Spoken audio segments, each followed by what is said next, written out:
How's it going, everyone? Jesus here, aka Tyrant Dominus, and I'm here to tell you a little bit about Anchor. Anchor is the one-stop shop for recording, hosting, and distributing your podcast. And best of all, it's 100% free and ridiculously easy to use. And now Anchor can match you with great sponsors who want to advertise on your podcast. That means you can get paid to podcast right away. In fact, that's what I'm doing right now by reading this ad. Honestly, Anchor is a very enjoyable platform to be on, listen on, and just a joy to be a part of this community. Anchor, come check us out.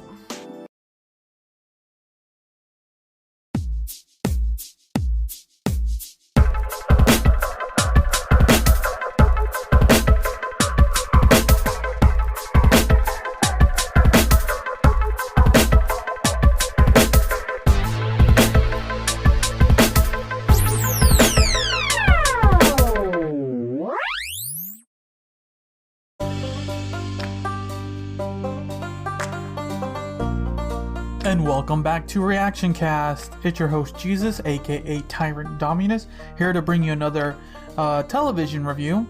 This time around, we're going to be talking about Squid Game, the South Korean survival drama that's been recently popping off on Netflix. It's at least for the last 2 to 3 weeks, as the time of I'm recording this, it's been number 1 on Netflix.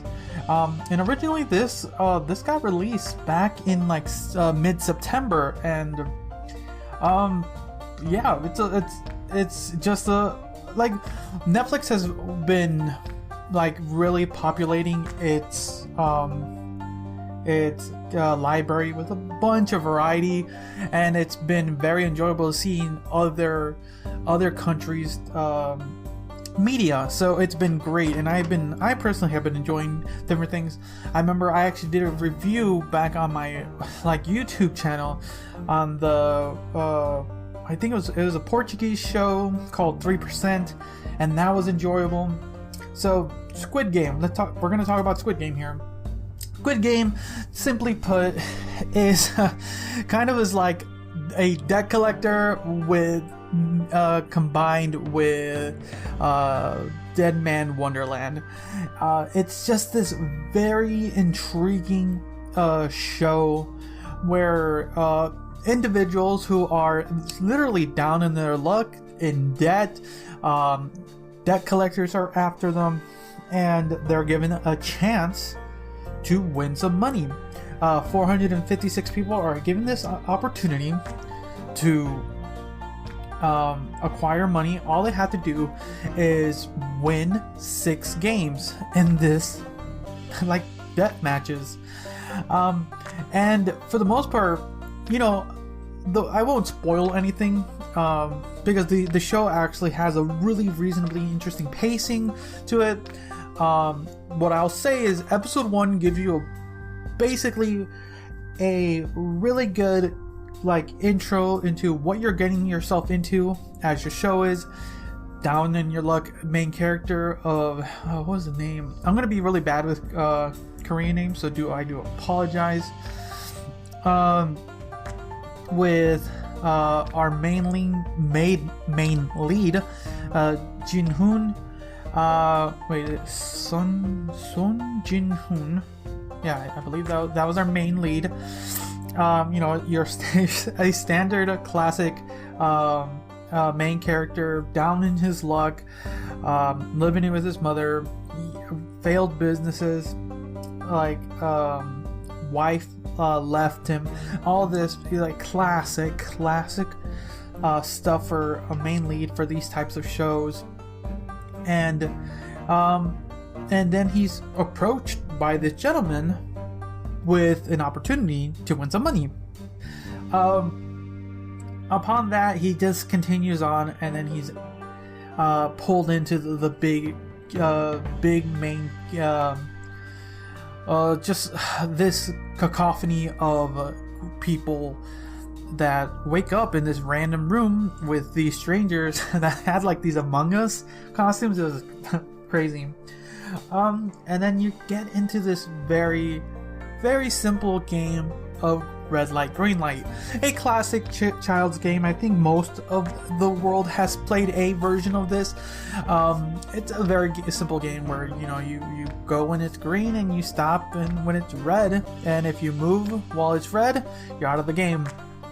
And during this this point, people like, okay, well, simple children's game, nothing's gonna happen. And then the first player dies.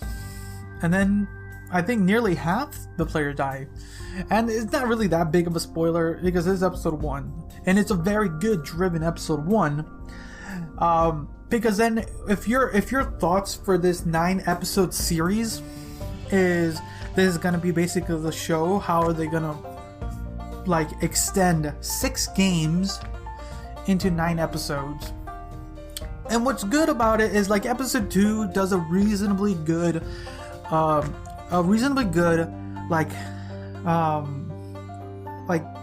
bit of a plot changer, and it helps build out the character development of most of these players that you're gonna meet.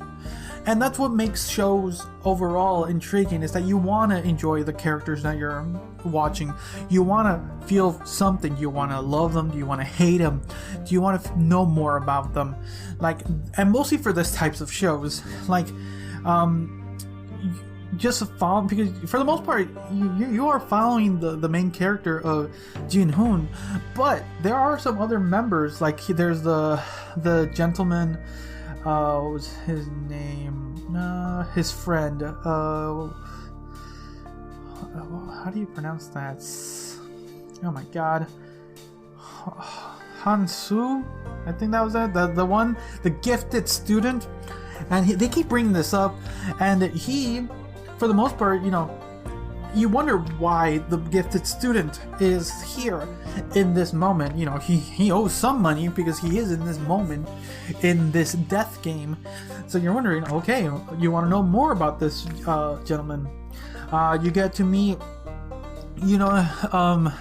these, just basically some other interesting players.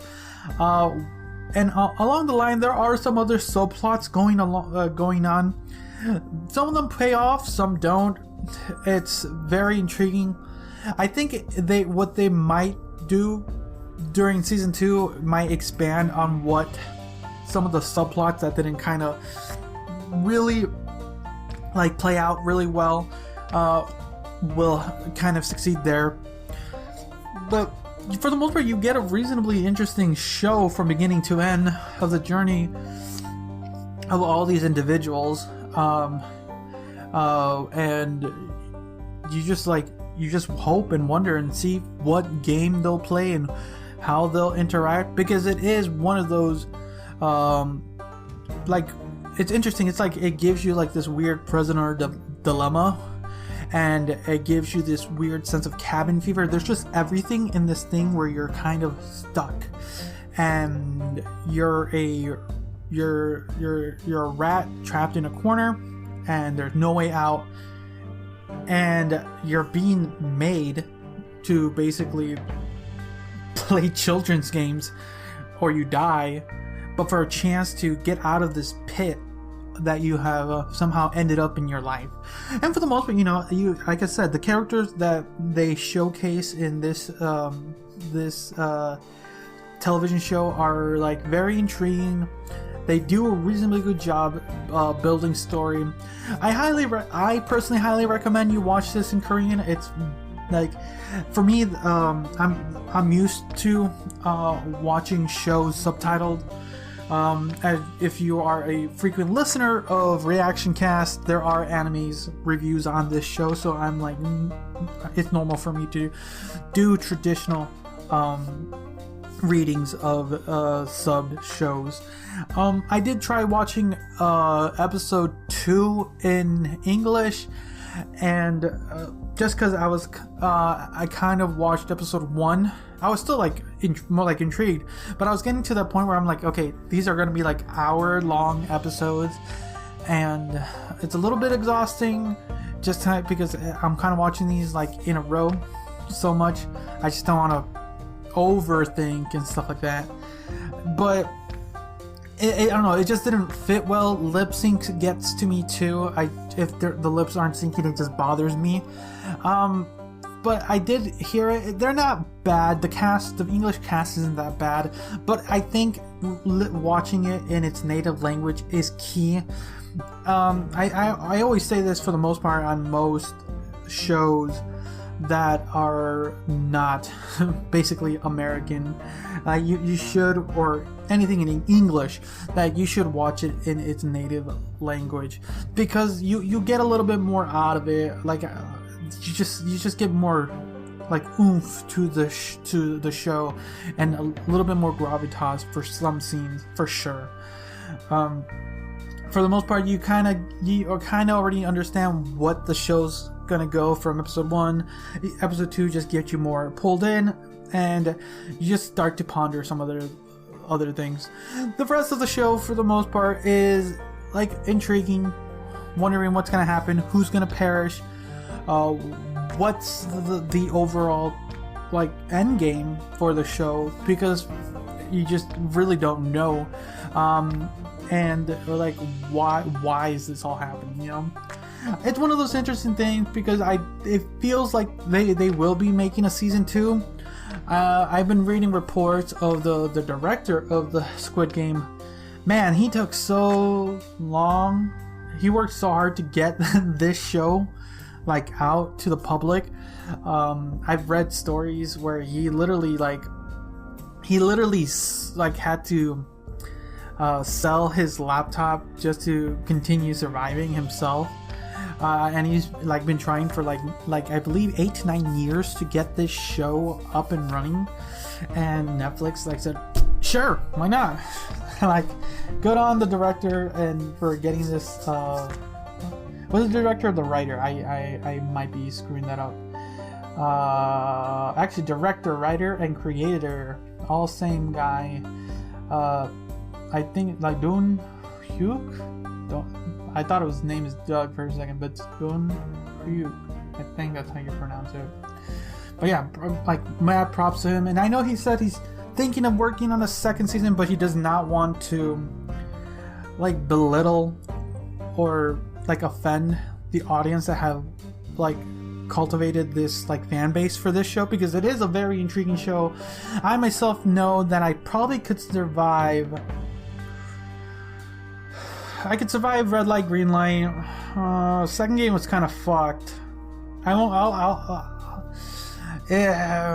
Could I do it? If I chose the right one, I could. Some of the team games are fucking annoying because you have to rely on other people. It's interesting. There's a lot to the show, and they do a lot of like good like meld with characters, a lot of good relationship between people, and a reasonably good conclusion to this show that can lead to a second season. Will there be a second season? Maybe. But if it doesn't, I'm happy. It's fine with a season 1. Like, it's a good 1 through 9, solid 9 episodes. I can't say more than that, because I'm gonna give this I'm gonna give this a solid 9 out of 10. I would give it a 10 out of 10, but there was just a couple subplots that just didn't make sense. And by sense, it's like, I get what they were trying to do, but they kind of like nipped it in the butt at the end, and I'm like, okay, that's where this ends. Okay, there's nothing to continue. It's like the string was cut, and that's it. But besides that, the rest of the show, fantastic. Great acting, great story, great like score to this. Like the like sometimes of the childish music playing in the background, the intensity, and overall a good beginning to end. Solid 9 out of 10. Let me know what you guys thought about Squid Game. Have you watched it? Are you going to watch it? Let me know on Instagram, Twitter, or TikTok. Or if you're watching this on YouTube, leave it in the comments below. But thank you. So, thanks again for watching or listening. Until next time, see ya.